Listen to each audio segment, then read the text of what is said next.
Hindi na tumino eh. Hindi na naging on time yan. Yan o. Karating mo lang ba, Jobs? May sinundo ka ba, anak? Nauna pa yung mga bisita mo sa'yo.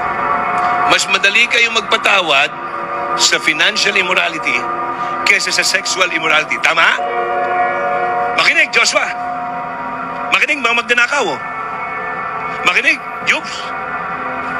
Makinig, yung mga tithe lang ng tithe, walang offering. Ha? Dapat ngayon, meron na kayo. Okay? Meron kayong sacrificial. Pag hindi, malis kayo. Mapapahiya kayo.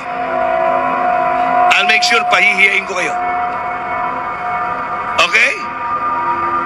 Hindi kayo kasama rito sa church. Ayaw ng Diyos ng mga magnanakaw. Pinapatay niya agad. Mga miyembro may trabaho. Brother Louie, huwag kayo magbibigay ng 20 pesos. May paupahan ka. Sakripisyo mo. May nagtatrabaho mga anak niyo. Sakripisyo kayo. Si Jemuel. Jeruel. Mga trabaho na yan eh. Sino hindi pa nakakita doon? Sa taas. Nakita mo na, Adrian? Ang taas? Project natin. Ikaw, Arvin. Nakita mo na, Arvin? Nakita mo? Papahiya ka pa bago ka tatayo. Sino ba po? Sino ba hindi nakakita? Umakyat kayo.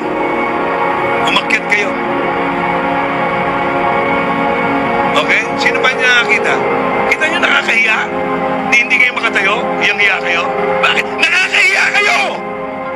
Miyembro ka, hindi mo alam yung project sa taas, tapos maglalaro ka dyan, tataas-taas ka dyan.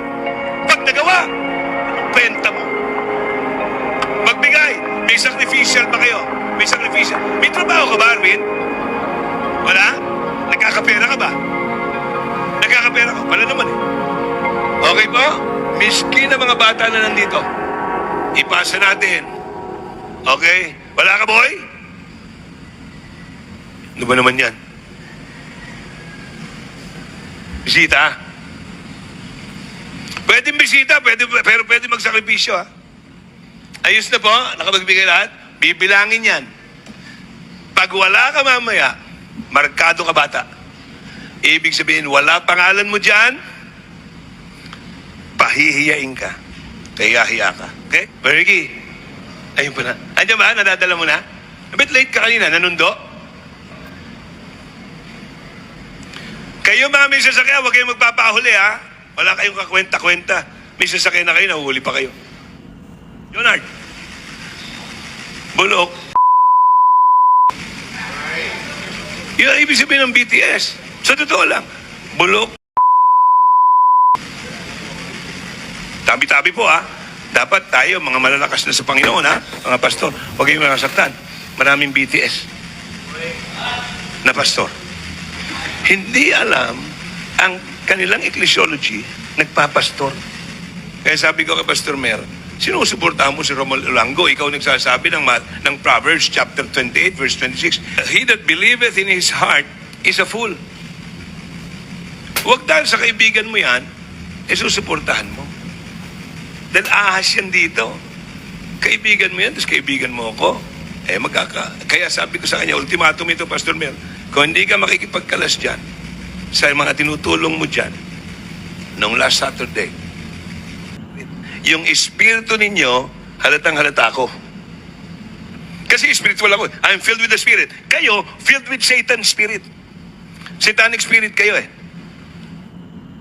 Para tayo ngayong linggong ito, magkakaroon ng another first fruits commitment. Halos inisa-isa ko na kanina eh, no ha? Kung kayo nagkaroon na ng trabaho, mag-first fruits na kayo. Lahat ng yan, lahat ng sweldo nyo, lahat ng unang renta ng inyong mga pabahay, bigay nyo sa Panginoon. Alright? Lahat ng unang sweldo nyo, bigay nyo sa Panginoon. Alright? Lahat. Okay? Tapos, saka pa lang kayo mag-tithe dun sa pangalawang sweldo. Alam ba niyo na marami sa atin dito, tumutugtog. Walang giving, zero. Kaya nga meron dito, malis eh. Sapagkat, sinita ko patungkol sa, ako tumatanggap ka rito, zero giving mo. Pero kung ikaw mismo, miyembro ka, wala kang commitment, umalis ka rito. So, di ko alam kung ito po ba ay pastor o isang leadership meeting sa church.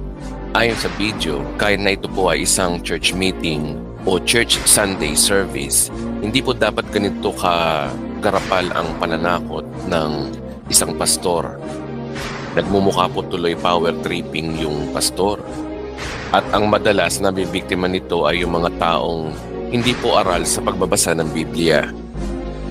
May mga nagsasabi na ito daw ay prosperity gospel, na walang ibang panakot ang pastor o preach ang isang pastor na kapag hindi ka raw ay nagbigay, nasa sumpa ka daw.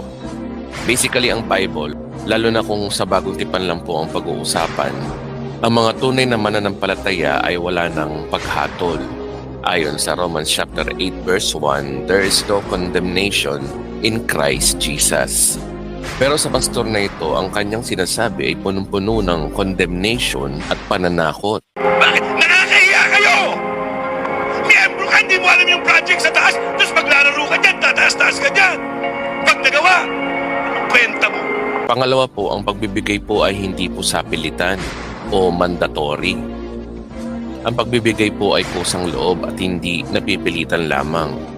Kung babasahin natin ang 2 Corinthians chapter 9 verse 7, sa bawat isa ay dapat magbigay ayon sa sariling pasya, maluwag sa loob at hindi napipilitan lamang, sapagkat iniibig ng Diyos ang kusang nagbibigay ng may kagalakan.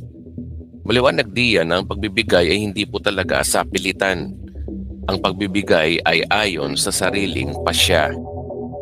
Pero ang pastor na ito, taliwas ang kanyang sinasabi sa Biblia. Kung biblical man ang sinasabi niya, pang-Hudyo ang kanyang tinuturo. Pang-Old Testament pa ang kanilang doktrina. Kapatid, kung ikaw ay may ganitong klaseng samahan, huwag po tayo matakot na ang ganitong pastor ay dapat na ninyong iwanan. Ang pagbibigay po ay hindi pananakot, pamimilit at dadaanin sa galit, kundi ito po ay kusang loob. Ang inyong napanood na video ay isa lamang yan sa mga libu-libong kaso ng tinatawag na false prosperity gospel.